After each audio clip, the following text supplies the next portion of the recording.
Hello and welcome. Thank you so much for joining for today's webinar. We'll get started in just a moment.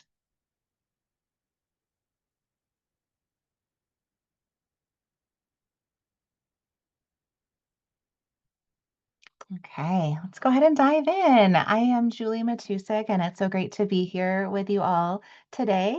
And we will be talking about network development, and I'll be your presenter for today's webinar. So if you're joining us online, you can listen directly through your computer speakers. If you've joined us via the phone number that Zoom provided, your line has been muted just to minimize background noise.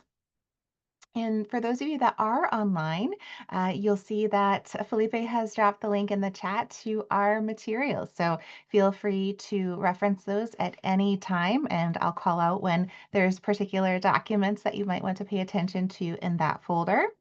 So the handouts are in there in the chat. And in addition, just want to invite you all to be putting questions in the question section at any time. Feel free to comment and engage in the chat itself, but you also should see a Q&A portion where you can ask questions there. And that would be the best way to go ahead and make sure we don't miss any questions at the end of the webinar. If you have any tech challenges throughout the webinar, just want to invite you to private message Felipe. It says NFSN Tech right in front of his name. So he is here to help you with any of the tech challenges. I will try to get to all of your questions at the end of the webinar. And if I'm unable to do so today, someone from the NFSN will follow up after the webinar. And also want to mention too that today's PowerPoint, the handouts, and the recording of this webinar will be available on the NFSN website by this time tomorrow. And also, last thing to mention too, when you exit the webinar, an evaluation will automatically appear on your screen. And we do ask that you take a few moments to complete this as it provides us with valuable feedback to inform future webinars. Okay, so let's get an idea of who is here with us today, and we'll launch a poll. So take a look at the map on the screen, and then you can respond to the poll of where you're joining us from, what region of the United States, or if you're joining from outside of the country, there's an option for that as well. Give you a moment to respond which region you are joining us from today. Okay, let's go ahead and see those results. Great. All right. So wonderful representation from across the country, and welcome to the folks that are joining us from Canada today. So glad that you are here with us. And I have one other question for you today, just to get an idea of who is here in the room with us. Just what's your affiliation? Are you working at the Family Resource Center level, Family Resource Center network? If you represent another family support program, maybe you're a parent leader, or in early care and education. In education, government, we have child welfare, and then other government, or maybe you're a private funder. And then, of course, we have other. If you put other, just let us know in the chat what your affiliation is. That would be wonderful to know who is here with us today. All right, let's take a look at those results. Wonderful. Okay, great diversity. So we have family resource centers, family resource center networks, other programs, early care education, government, and others. So great. All right. Well, thank you all so much. That helps me know going into the session, just where we have folks represented today and where we can spend a little extra time. And again, please be entering questions into the Q&A portion as you have them. So let's dive in. Here is an overview of our time together today. So we'll talk about Family Resource Centers first and Family Resource Center networks and the National Family Support Network. So level up each time, and then we'll share some particular tools that we hope that will be very helpful for you as you're thinking about developing networks. So the FRC Network Development Continuum, as well as the Funder Continuum. So those are great tools. And then we'll dive into a case study, which is the Georgia Family Support Network, and how they really hit the ground running with the development of their network. And I'm excited to share some opportunities for you at the end, but that is a frame for our time together today.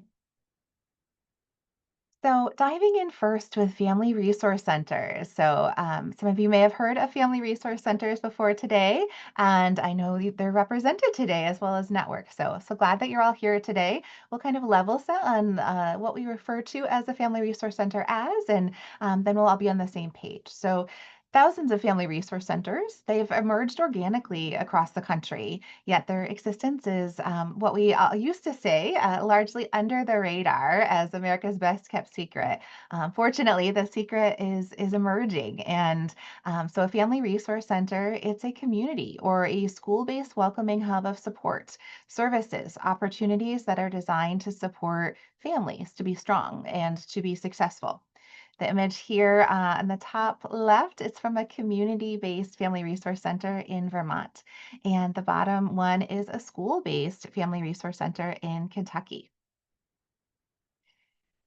And so there is no dedicated federal funding for family resource centers, very much unlike Head Start, home visiting, after school programs. Yet there are now more than 3,000 of them across the country that are working with more than 2 million people annually. So why are public private funders at the state, the city, the community levels all choosing to invest in family resource centers? And simply put, they're really just a good idea.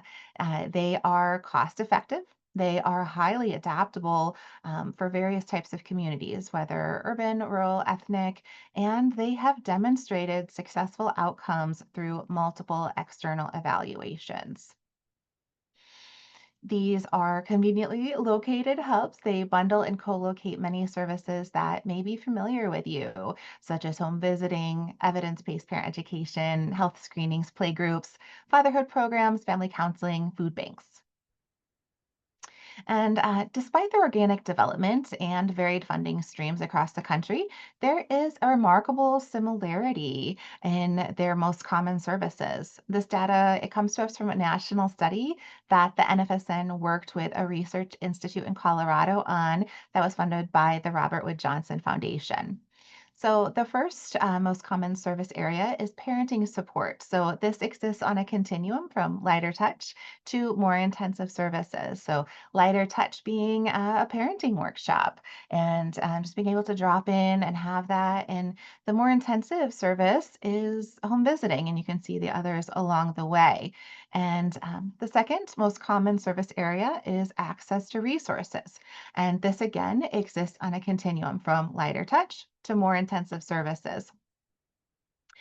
So just, at this lighter level, information and referral, being able to call and ask a family resource center for resources on where to find food or childcare or different resources. And then you can see the continuum moving along the way here with the most intensive resources, access to resources being the co-location of those resources. So that way families, they can go to one place, a one-stop shop, and be able to access multiple different services that they need all at one location.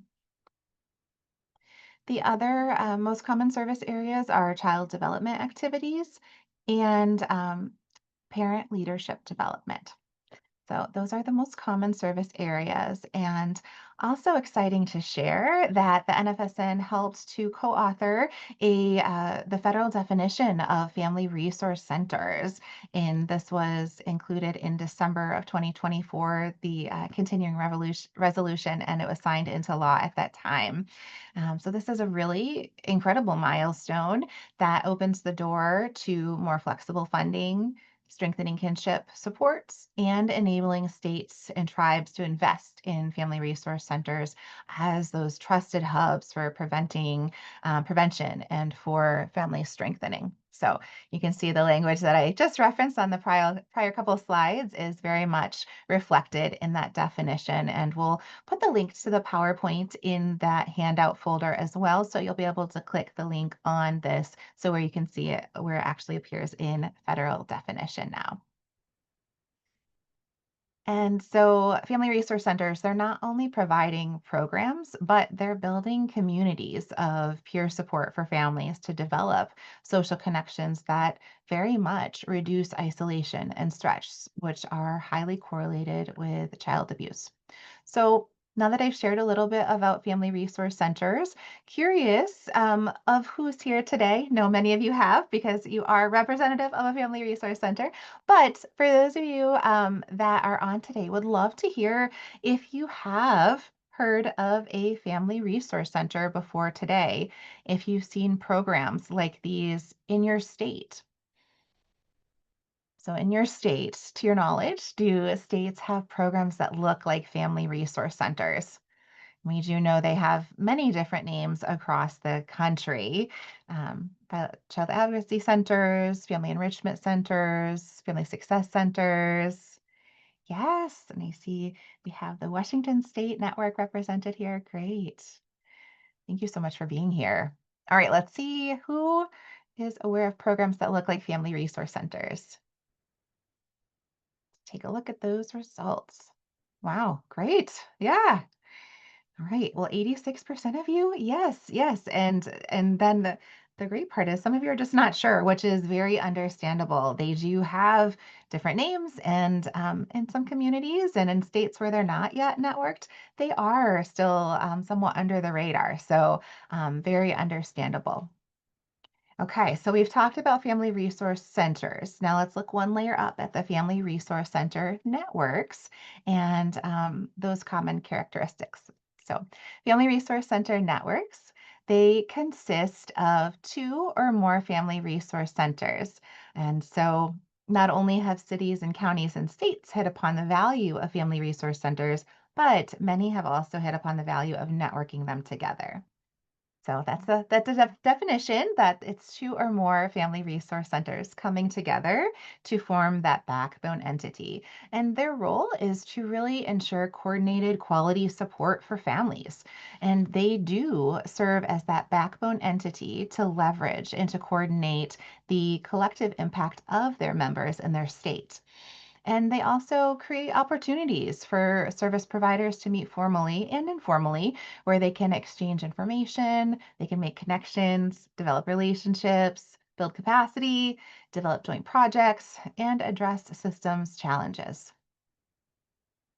On this next slide here, you can see the most common functions. And this one also comes out of that same study where we worked with that research institute, Omni in Colorado. And you can see the most common functions in here. So not all networks do all of these components, but these are the most common that we see across the country. So networks, they are increasing the C's that we like to say, the connectedness, coordination, cooperation, and collaboration amongst their members. Many of them are providing training and technical assistance. Many are working on advocacy, policy, and legislation. And many provide and maintain a shared data tracking system. So that is a bit about the most common functions. And networks of family resource centers, they also can work effectively with the child welfare programming in your state in numerous ways too. So often they can provide established linkages of relationships to leverage family resource centers in relation to child welfare.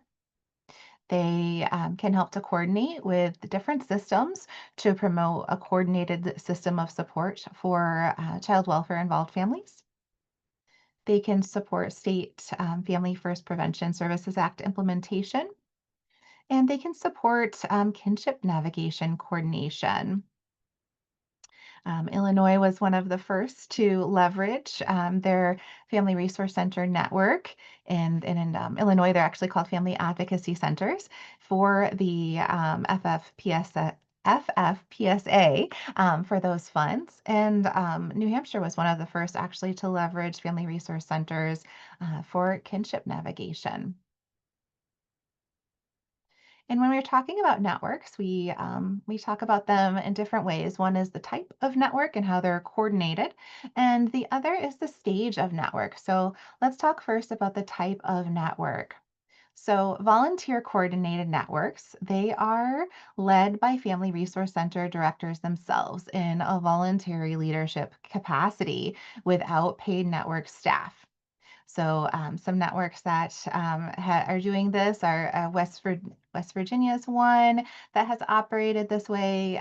Connecticut is another. Another type of network is the funder coordinated network. So, this is where a public department or a foundation that both funds and convenes the centers is coordinating the network. So, New York State was like this way for many years. They have transitioned to nonprofit coordinated now, but they were funder coordinated. Nevada is another one. There's quite a few of them that are funder coordinated. And then we have nonprofit coordinated. So this is one of the newer types of networks that's emerged over the past couple of years, where a nonprofit entity coordinates the network by providing backbone support with dedicated staffing. And so the nonprofit entity, they themselves, they're not the network, but they may incubate the network, and maybe the network will spin off in the future, or it may continue to coordinate it.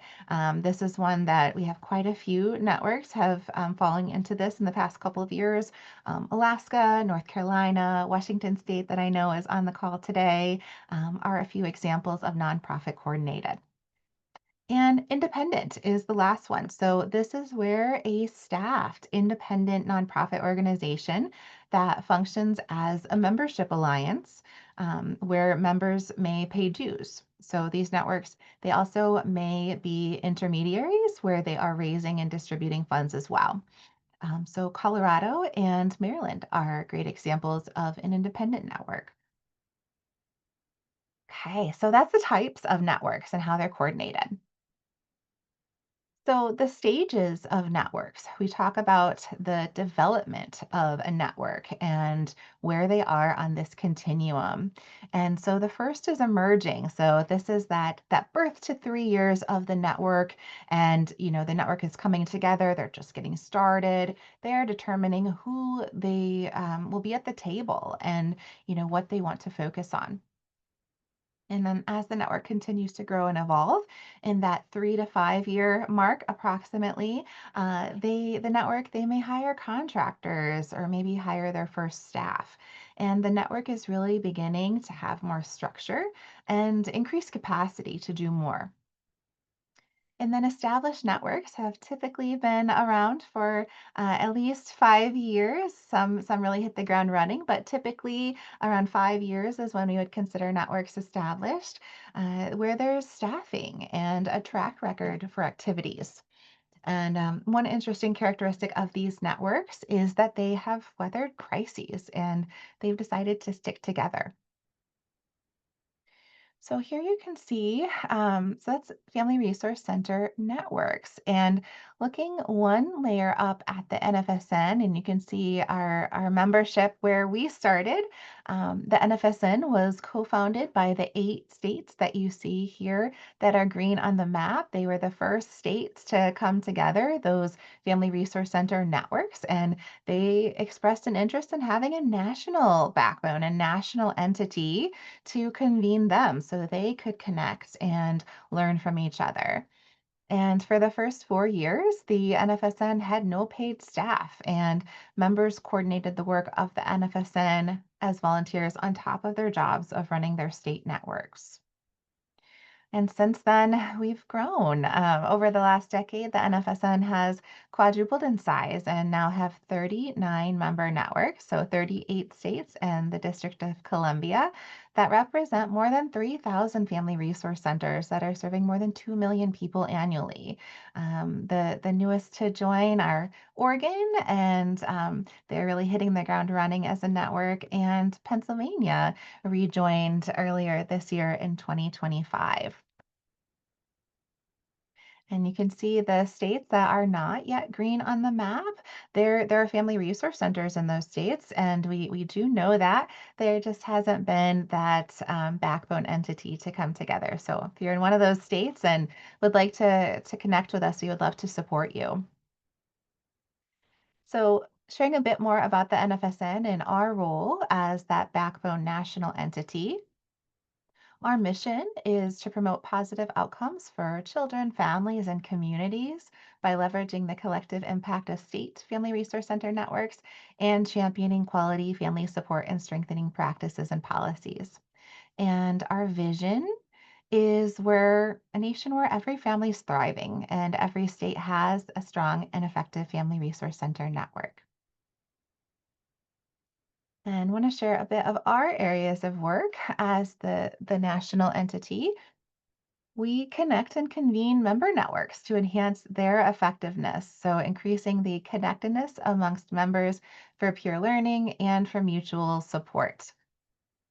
So, a big portion of our role is in our state networks and being the backbone entity for them.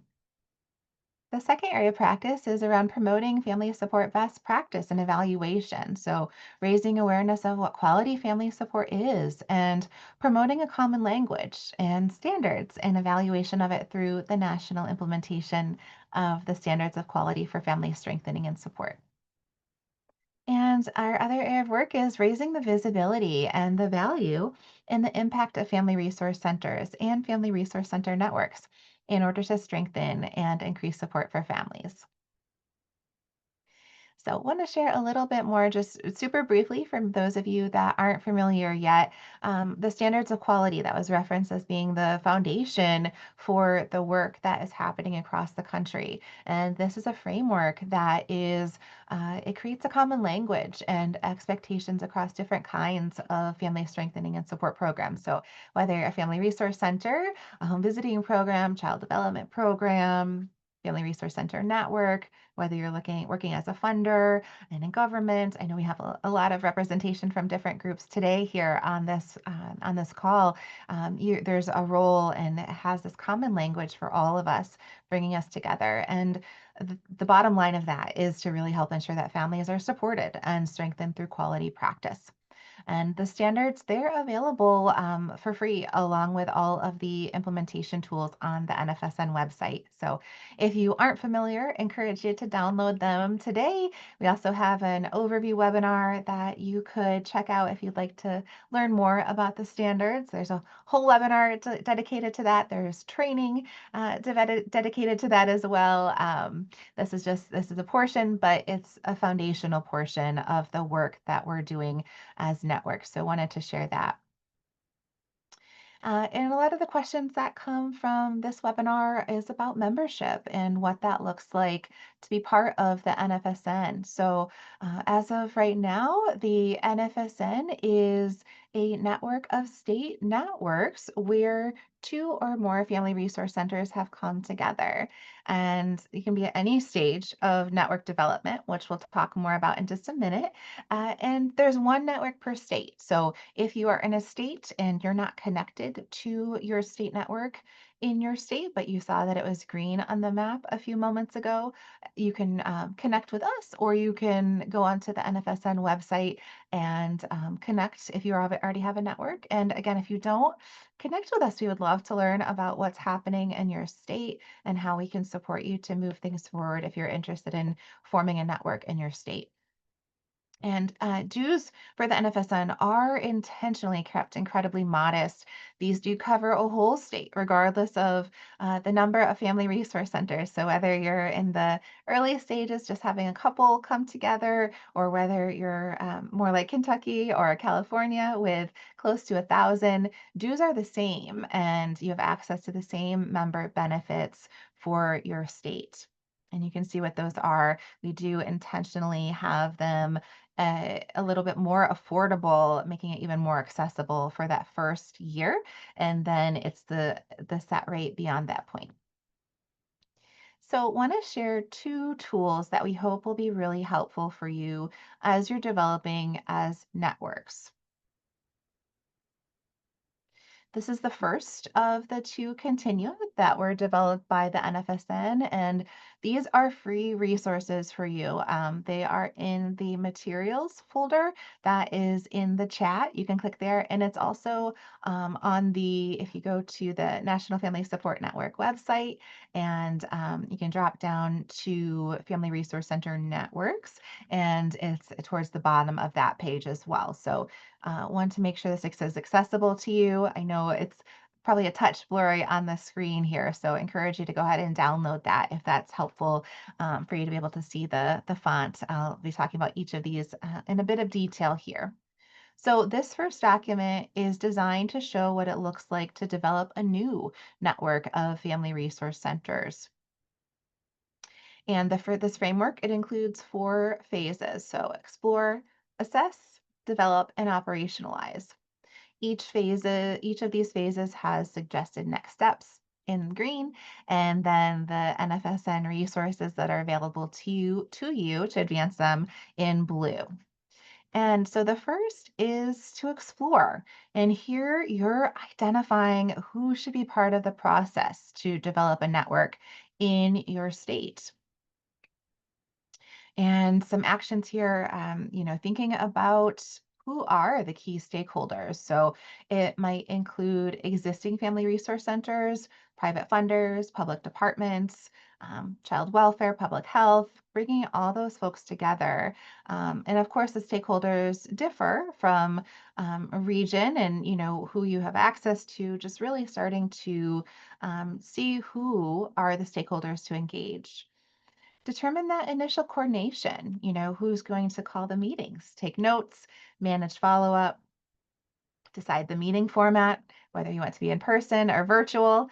Zoom is a wonderful tool that we've really leaned on a lot as we're convening across the country. And I know a lot of our states do as well. And, really assigning clear roles to ensure that clarity and continuity between meetings. And in the resources, just encourage you in this phase to really review information about family resource centers, family resource center networks, tons on the website, lots of documents, and in the handouts today, many of our core documents that we actually would suggest you viewing, watching webinars such as today's webinar for background information and context. If you aren't already familiar with the collective impact framework, I definitely encourage you to familiarize with that. And it just really emphasizes the intentional stakeholder collaboration for greater impact. And, that network, you're the backbone and what you can do to organize this framework. And another thing you can do here is request for the NFSN to present for key stakeholders. As you're exploring who's going to be at the table, we are happy to share. We're happy to present on family resource centers and network development free of charge. And this can be done virtually or at a coordinated meeting. So that's something that we're happy to do as well. Also, in this explore phase, encourage you to visit family resource centers and connect with network leaders and funders. The NFSN can help facilitate introductions, to states or networks with similar context. And, thinking like rural state, if you're in a rural state, we can point you to some of our networks that are also in rural states and may have some lessons learned to share with you. There's also virtual family resource center tours on the website if you're interested in learning about family resource centers in different locations. The NFSN is also available for support. So technical assistance is something that we are happy to help with. And that's something that we can do on an informal basis or on a more formal basis, just depending on the needs of your network. As we're going into that second tier there with the assess phase, this is where you are understanding the current landscape of programs that function like family resource centers in your area.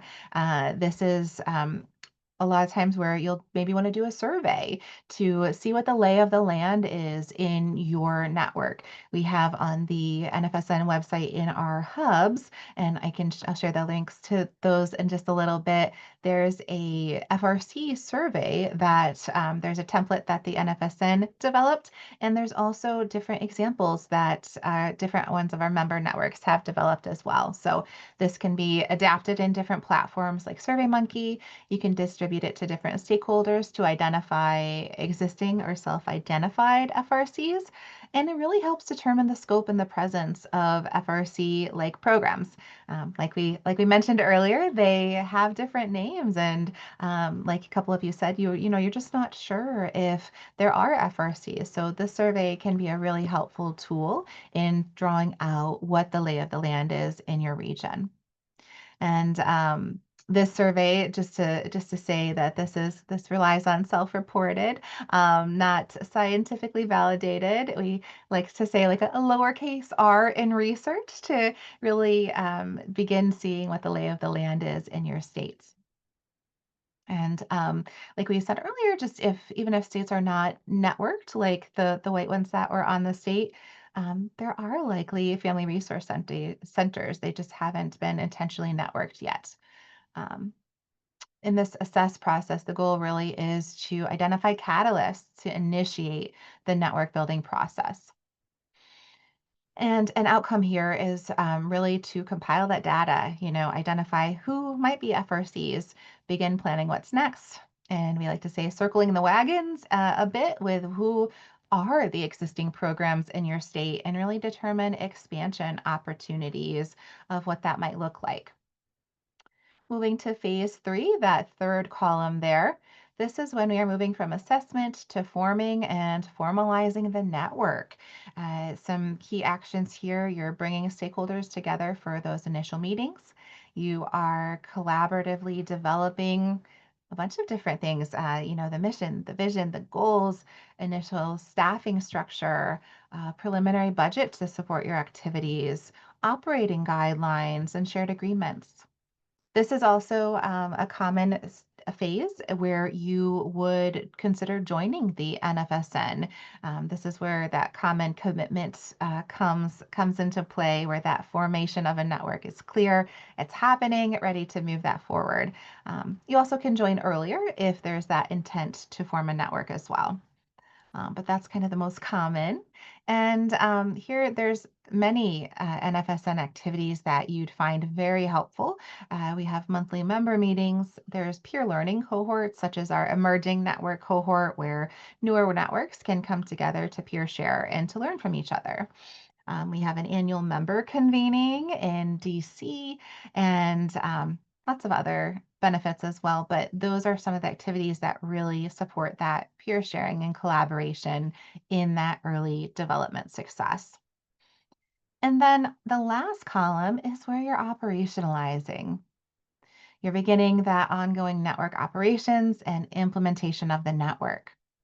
So here you'll begin to regularly have meetings and determine the initial network activities. So one example that I mentioned is just being part of that foundation is the standards of quality for family strengthening and support. So here is where you would consider hosting a standards training to align all members around consistent quality practices because we're all using different acronyms, we're all called different things across the country, and this is where we can really align on the work that we're doing around the consistent quality practice. The training also really helps get everyone on the same page regarding family support quality and what it means to serve families in a quality way. Also in this column, you will continue to refine processes and systems over time for continuous improvement. Again, here, this is another space. If you're needing additional technical assistance, the NFSN can support you in that network success and network development. Um, so let's see here. Okay, that is our Family Resource Center network development continuum. Again, in the handout folder for those of you that are just joining. So now that we talked about that development continuum, let's look at a particular case study. And we'll look at the case study that comes to us from the Family Resource Center Network Development in Georgia. So, Georgia is a network that really hit the ground running. There are many, many networks, and it's always hard to pick just one, but this is one that we share as how they got things going. And we think it's a good example that other networks that are just getting going that could use as a start. So, in your handout document, which Felipe put in the chat and is available in the handout link there, there is a document that starts off with Georgia in the title, and it has the network development highlights. I know I'm a note taker, so just wanted to call that out that that's something in there. So you have that and you can reference it after today. So rewinding back to August 2017, a representative from the Georgia, they were representative of the Child Abuse Prevention Department, and they heard a NFSN team member sharing about FRCs and FRC networks. That's where it all started, that presentation, and they recognized that potential and began informal research. So I say that lowercase r research, literally Googling family resource centers in Georgia, like very unofficial research, but just starting to see what that lay of the land was like in Georgia. They identified Family Resource Center like programs that were operating in Georgia. Like we've talked about before, some of them they were not labeled Family Resource Centers. They had other names, but they were functionally aligned, which is what really matters at that core. The network, they brought together key statewide partners. So the Georgia Prevent Child Abuse chapter, the Georgia Strengthening Families Initiative, they shared this idea of forming a network and they received interest. So they were a catalyst, invited others to the table, and it went well. So then they were one of the first state networks to develop what we call the FRC survey in our hubs, and they distributed the statewide survey. They sent it to departmental grantees through other statewide networks. And the results identified potential family resource centers and existing community partners. They then contacted the NFSN for support. They scheduled a standards training. I so exciting to go to Georgia for that initial standards certification training that they held. And they used this training to align stakeholders on quality expectations and shared language. And they said from day one, as they were forming this network, that it is a requirement for network members and staff to be trained in the standards of quality. Then they officially joined in March of 2018. They became the newest member of the NFSN. And at the time, their budget was approximately $30,000. That was used for network facilitation consultants, the initial training costs, just a couple of the examples that they used that money for. It is important to know as you're thinking about network development that funding is not required to start. It's really that dedication and consistent coordination that is the foundation and can be sufficient to get the ball rolling in your state. And then, literally in less than a year, it took less than a year for this idea to fully operationalize in Georgia. So I share that as is a strong example of how the Georgia network has developed, and know there's many other ones that are continuing to develop. We look forward to highlighting the incredible work that other networks are doing, and shout out to the Oregon network that is on here as well. They have really hit the ground running, and so just very excited to be part of this work to support you. So that is a bit about the Georgia network. And I want to share another tool and talk through this in a bit of detail. Again, I know it's a little hard to read on my screen, so if you're just joining, encourage you to click the materials link in the chat and download this. It is in there. This is the funder continuum. So if you are a funder and you are wondering what this looks like to create this system in your state, this tool would be for you.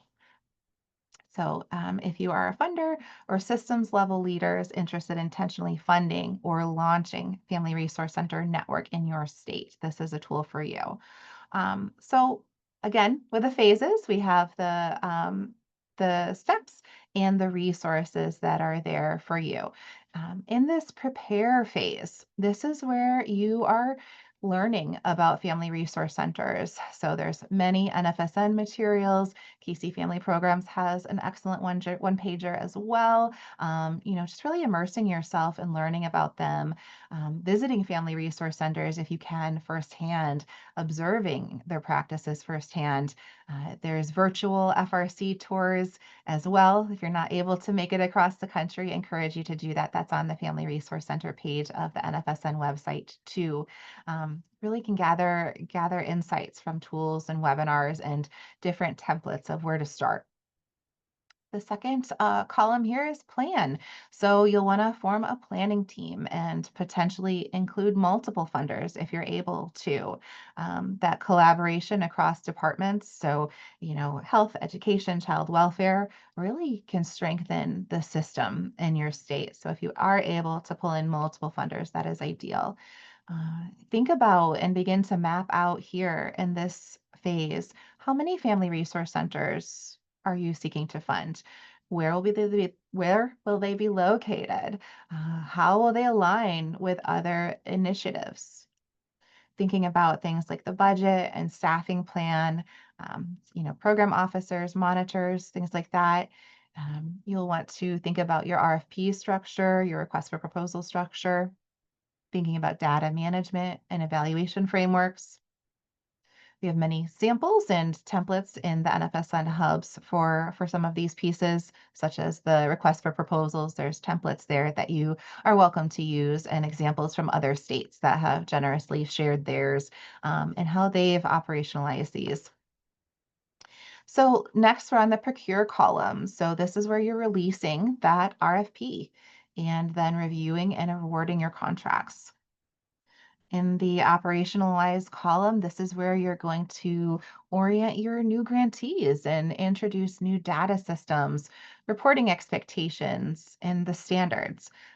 This is, again, thinking back to the other continuum, this is the similar column where you would think about launching the standard certification training for that consistency. So all of your grantees are on the same page with expectation and how we're serving families in a quality way and what that looks like. Here's also where you might think about developing an ongoing training and technical assistance plan. You want to have regular grantee meetings. And then in that last column, in the monitor column, this is where we are maintaining that quality assurance. So the standards of quality tools that I had referenced, they're all free. They're on the NFSN website. You can use those. Highly encourage you to use them if you're acquiring the standard certification of your grantees. There's evaluation procedures that you'll want to have quality assurance around, establish monitoring visits, data analysis, and just thinking about the tools and the frameworks that you're going to use to assess how programs are performing and how they're making the continuous improvements, what that looks like for monitoring in yours. So this is our funder continuum. So if you're a funder, really encourage you to use this tool. And those are two key tools that we wanted to share with you, more specific, and also want to share some other resources that are available to you on the NFSN website and that you can access. So the first one is on our FRC page. So if you go to nationalfamilysupportnetwork.org and you hover over family support, you'll see a drop down appear, and that's where you can click on Family Resource Centers. So that page has a Family Resource Center overview. That's where you'll find the virtual visits to different FRCs across the country.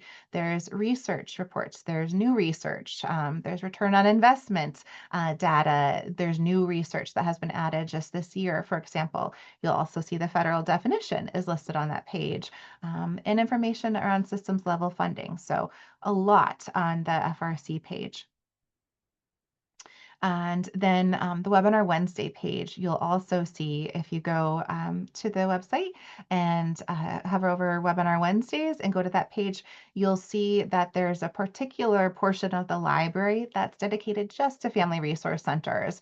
And so you can see family resource centers that are co-located with libraries, in rural areas, in urban areas. There's a multitude of different family resource centers that we've asked to share and how they are doing quality work with families in their particular region, in their area with the different groups that they're serving. So that's a bit about the Family Resource Center resources. And want to share about the two hubs that you have access to. And so the first is the Family Resource Center Learning Hub. And this is resources for those of you that are developing individual family resource centers. And then there's the Network Hub. So this is a compilation of NFSN templates and documents from member networks that have they've graciously shared their templates, such as the Georgia survey that I called out as an example for networks and for funders of FRCs. So the Family Resource Center Learning Hub, this was developed with the generous support of Casey Family Programs. And if you are just getting a Family Resource Center going, this hub is really designed for you. It has, there's tools, there's sample materials if you're seeking to develop the individual FRCs. And it's organized into 6 different phases. So you can actually download a document with the 6 phases, and each has different folders. And know that we're continually adding to this. And if you're looking for something and it's not there yet, or you come across an empty folder, reach out to us. And we're a small but mighty team of 4 at the NFSN. And if there's something in particular you're looking for, we're happy to help. And maybe you just haven't had a moment to upload it to the document. So the hubs are completely free and encourage you to check those out. The Network Hub, like I said, it has both NFSN templates as well as documents from members from across the country.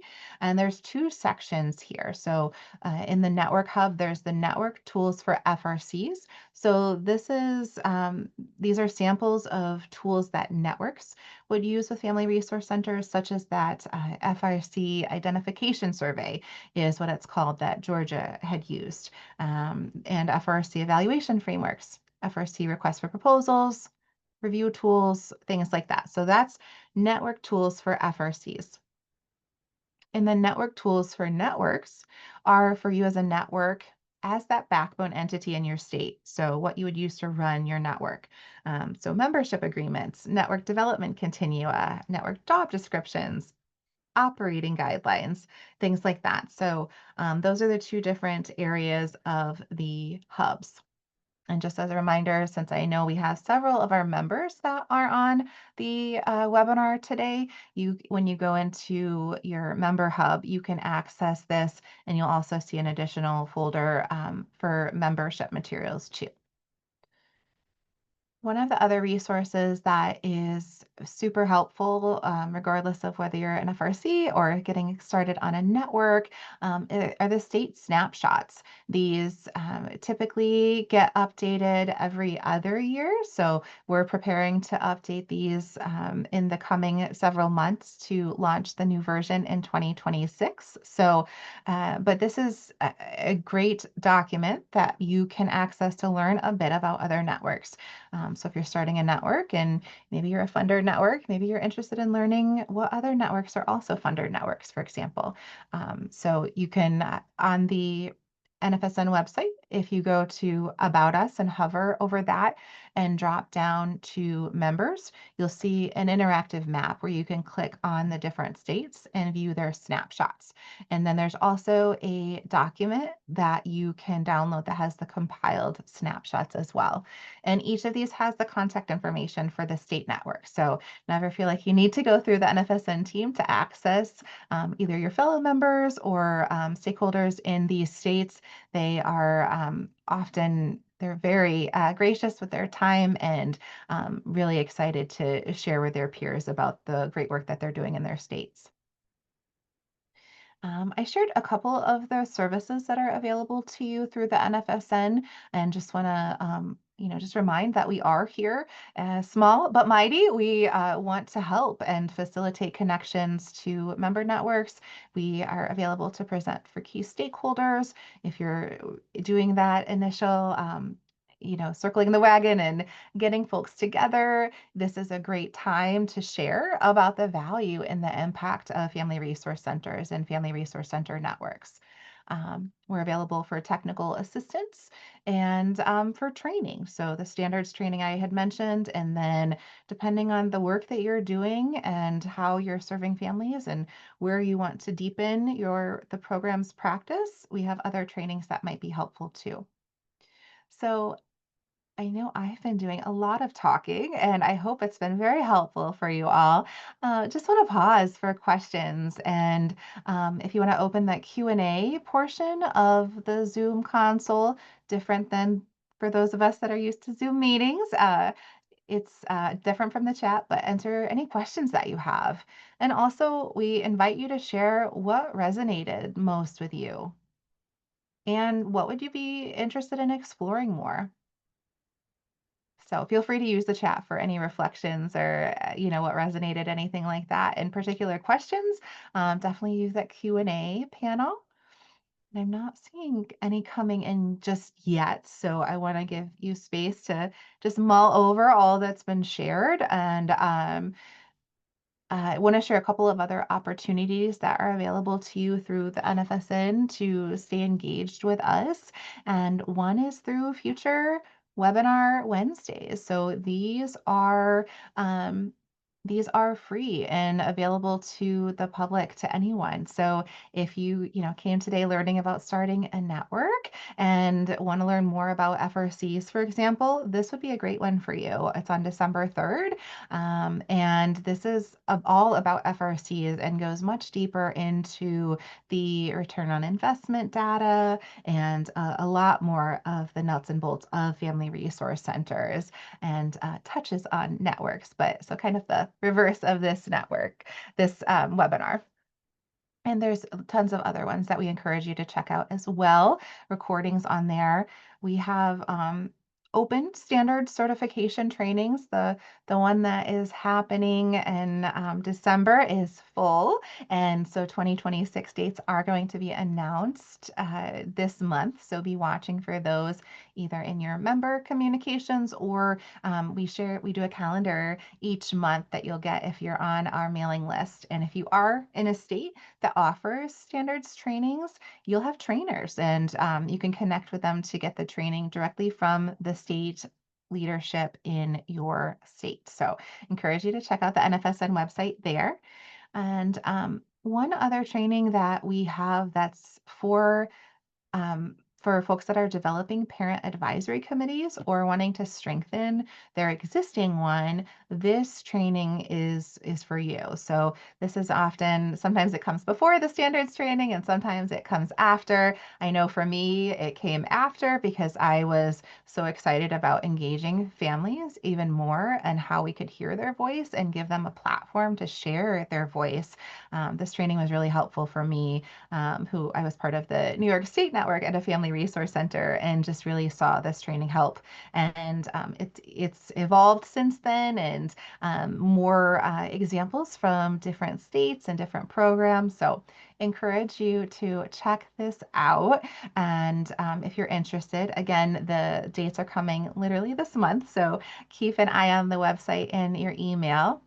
And the other training opportunity to share with you that we're really excited about is our outreach training. We call it our Connect with Effect. And this is, getting families, making sure they know about your programs and making sure you can engage them in a way that they're able and puts the programs on a platform that they can become interested in it. So we often say, programs are really only effective as they're utilized, right? So, how can we help partner with programs to become more utilized? And this is also trained by NFSN team and a national parent leader who has great outreach experience as well.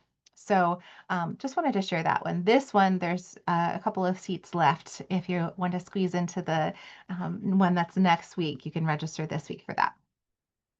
Okay. Wanted to share those opportunities for you. And I see a question has come in, and there's a question from Carolyn around if FRC networks function to secure funding for their Family Resource Center members.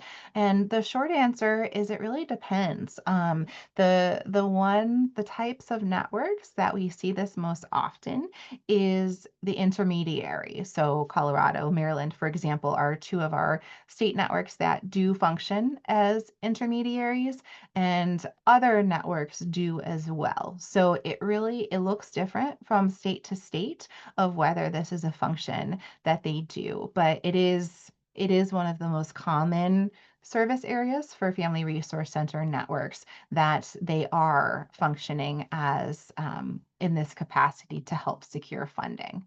So yes, and if you're interested, feel free to put another question in if you're to share what state you're in, and I might be able to provide some more specifics if I have a pulse, depending on where the particular state is, or if there's anything we can do to support that. Okay. There's not any other questions in the Q&A, and want to be respectful of everyone's time. If you do have any questions, we do invite you to take a moment to put those in the chat and in the Q&A portion of the Zoom platform. And if you think of any after today, I know I always do after I get off of things like this, if something comes to you, you can go to the National Family Support Network website and go hover over About Us and drop down to Team. And you can email myself, you can email Jen if you're interested in learning more about training, and just depends what you're interested in, but I'd be super happy to direct you to the right team member with any questions that you may have. We are very excited to support you on this journey and to help support families across the country. So, as you are ending your time with us today, just want to say thank you so much for being here. We hope it was very helpful. And if you have questions, please reach out anytime. As a reminder, a survey, a little brief evaluation will appear on your screen when you exit the webinar. We really do appreciate you taking the time to complete this, and we do use your input very much to inform the development of future webinars. So thank you so very much for being here today, and we hope you have a lovely rest of your Wednesday. Thanks so much.